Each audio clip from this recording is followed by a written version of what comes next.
Série numéro 3, on trouvera un énoncé sous forme de PDF dans la boîte description tout en bas. Données. Constante de Planck, H égale à 6,62, 10-34 joules seconde. Masse de l'électron, 9,1, 10-31 kg. Célérité de la lumière, C égale à 3, 10-8 mètres secondes moins 1. Un électron-volt égale à 1,6, 10-19 joules. L'élément hydrogène comprend 3 isotopes notés respectivement H11, H21, H31. Premièrement, les niveaux d'énergie possibles de l'atome d'hydrogène sont donnés par la relation En égale à moins E0 sur N au carré, avec E0 égale à 13,6 électronvolts. Petit a, cette relation dépend-elle de l'isotope considéré? Petit b, que vaut N lorsque l'atome est dans son état fondamental? Petit c, expliquer pourquoi les spectres de l'atome d'hydrogène présentent des raies d'absorption ou d'émission. Petit d, quelle est en électronvolts l'énergie d'ionisation d'un atome d'hydrogène pris dans son état fondamental? Deuxièmement, on fournit respectivement à l'atome d'hydrogène pris dans son état fondamental les quantas d'énergie suivants. 6 électronvolts, 275 électronvolts, 18 électronvolts, grâce à des radiations électromagnétiques. Dans quel cas l'atome pourra-t-il absorber cette énergie? Dans quel état se trouve-t-il alors dans chacun des trois cas considérés? Troisièmement, on fournit à l'atome d'hydrogène pris dans son état fondamental l'énergie suffisante afin qu'il parvienne au niveau excité caractérisé par N égale à 4. Petit a, cette énergie est fournie par une radiation électromagnétique. Quelle doit être la longueur d'onde de cette radiation incidente? À quel domaine de rayonnement électromagnétique appartient-elle? Petit b, l'atome d'hydrogène revient alors à son niveau fondamental par suite à des transitions au cours desquelles il passe entre autres du niveau 2 au niveau 1. Quelle est dans ce cas la longueur d'onde de la radiation émise? Premièrement, petit a, les isotopes ont le même spectre d'absorption ou d'émission, car ils ont le même nombre de protons, donc le même nombre d'électrons. Or, un spectre est déterminé par le niveau d'énergie de ces électrons, qui restent quasiment identiques, d'où ils sont pratiquement superposables. Petit b, alors, N égale à 1 correspond à l'état fondamental où l'énergie est la plus faible. Petit c, le spectre possède des raies d'absorption ou d'émission, car l'énergie est discontinue, c'est-à-dire qu'elle ne peut prendre que des valeurs discrètes ou bien déterminées. Petit d, l'énergie d'ionisation est E égale à l'infini moins E1 égale à 0 moins 13,6. Partie 2.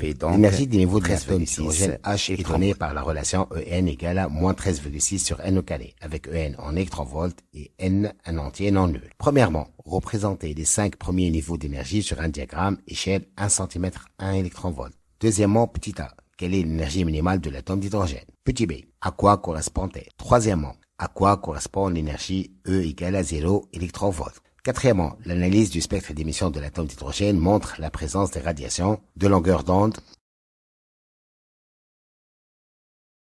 Alors, deuxièmement, donc En moins E1 égale à E, donc En égale à E plus E1.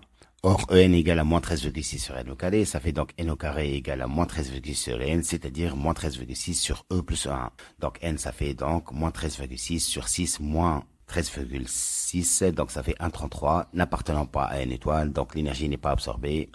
L'électron de l'atome reste dans son état fondamental. Alors, de même pour N égale à 2, ça fait donc moins 13,6 sur 275 moins 13,6, ça fait N égale à 4, appartenant à une étoile, donc l'énergie est absorbée, l'électron est transité de l'état fondamental vers l'état d'énergie excité N égale à 4.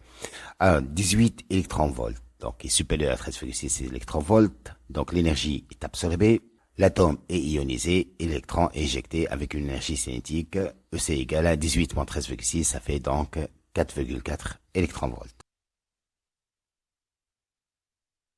Troisièmement, petit a, delta E égale à moins 13,6 sur N au carré, moins E1, donc ça fait moins 13,6 sur 4 au carré plus 13,6, ça fait 275 électronvolts. Or, delta E égale à AC sur lambda, donc lambda égale à AC sur delta E. Ça fait 97,35 nanomètres. Inférieur à 400 nanomètres, cette radiation appartient au domaine de l'ultraviolet. Petit b, delta E égale à AC sur lambda, donc lambda égale à AC sur delta E, donc lambda égale à 121,69 10-9 mètres. 121,69 nanomètres, inférieur à 400 nanomètres aussi, donc cette radiation aussi appartient au domaine de l'ultraviolet.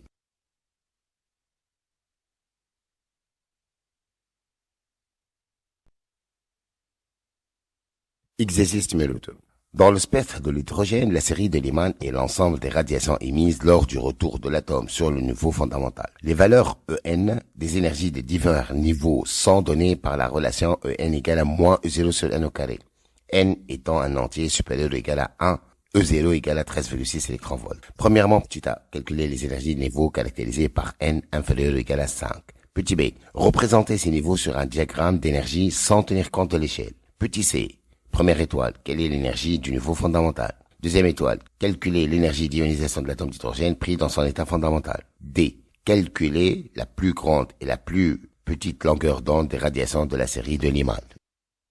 Deuxièmement, les longueurs d'onde des transitions entre les niveaux d'énergie P et Q de l'atome d'hydrogène sont telles que 1 sur lambda PQ égale à RH facteur de 1 sur P au carré moins 1 sur Q au carré, où RH est une constante positive. P et Q sont deux entiers supérieurs ou égaux à 1 et différents l'un de l'autre.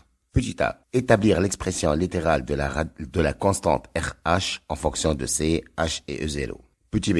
Calculer en unité du système international la valeur de RH. On donne C égale à 3 10 absence 8 mètres seconde moins 1. H égale à 6,63 10 moins 34 joules seconde. Et 1 électronvolt égale à 1,6 10 moins 19 joules.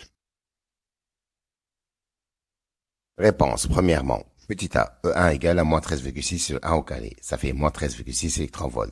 E2 égale à moins 13,6 sur 2 au carré. Ça fait moins 3,4 électronvolts. E3 égale à moins 13,6 sur 3 au carré, moins 1,51 électronvolts. E4 égale à moins 13,6 sur 4 au carré, ça fait moins 0,85 électronvolts. E5 égale à moins 13,6 sur 5 au carré, ça fait moins 0,54 électronvolts. Alors, petit b, donc, on va représenter ces valeurs d'énergie sur un diagramme En en fonction du niveau d'énergie N, d'où la figure suivante.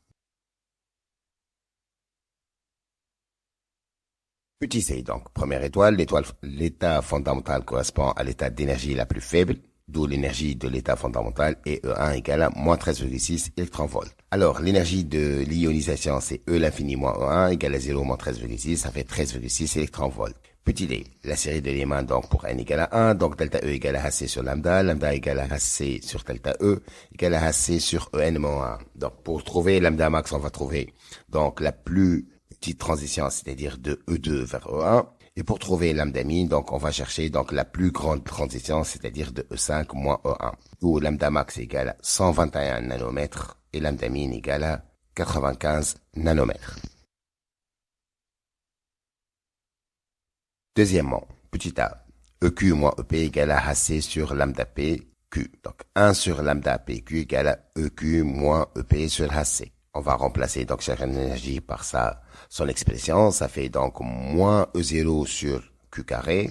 Moins ça donne plus E0 sur P au carré fois petit e sur HC. Petit e pour la convertir d'électronvolts au joule. Donc ça fait 1 sur lambda PQ égale à E0 fois E sur HC. Ça fait moins 1 sur Q carré plus 1 sur P au carré. Par identification donc, RH égale à E0 fois E sur H sur C. Alors petit b. RH donc égale à E0 fois petit e sur H sur C. Donc RH, faisant le calcul, ça donne donc 13,096 10 absence 7 mètres moins 1.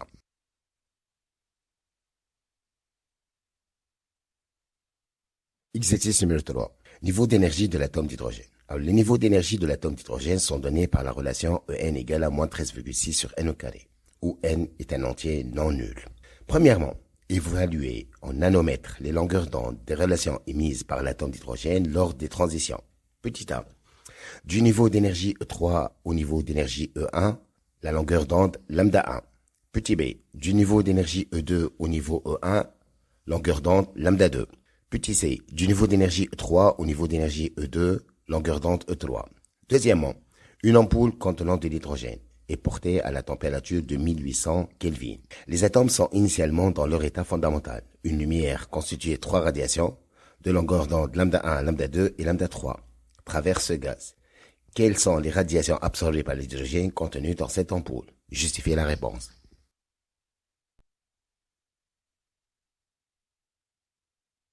Troisièmement, petit a, montrer que pour une transition entre un état du niveau d'énergie EP et un autre niveau d'énergie inférieur En, tel que P supérieur à N, la relation donnant la longueur d'onde lambda de la radiation émise est 1 sur lambda égale à RH fois 1 sur N au carré moins 1 sur P au carré. Dans cette relation, RH est une constante appelée constante de Heisenberg. Petit b, calculer la valeur de la constante RH. Quatrièmement, la série de Lyman comprend les radiations émises par l'atome d'hydrogène excité lorsqu'elle revient à son état fondamental N égale à 1. Évaluer en nanomètres l'écart delta lambda entre la plus grande et la plus petite longueur d'onde des raies de la série de Lyman.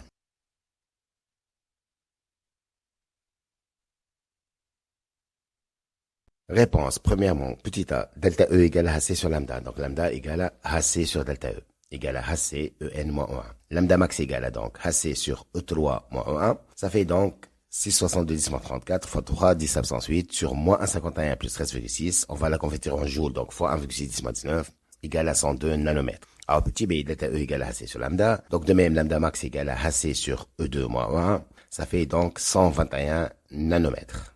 De même, donc petit c, delta E égale à HC sur lambda. Donc de même, lambda max égale à HC égale à HC sur E3 moins E2. Ça fait donc 6,56 10 moins 9 mètres. Deuxièmement, l'ampoule contient de l'hydrogène à l'état fondamental. Donc, seules les radiations lambda 1 et lambda 2 sont absorbées, car lambda 3 correspond à la transition de l'état excité n égale à 2 à l'état excité n égale à 3. Troisièmement, petit a, donc on a EP moins n égale à HC sur lambda.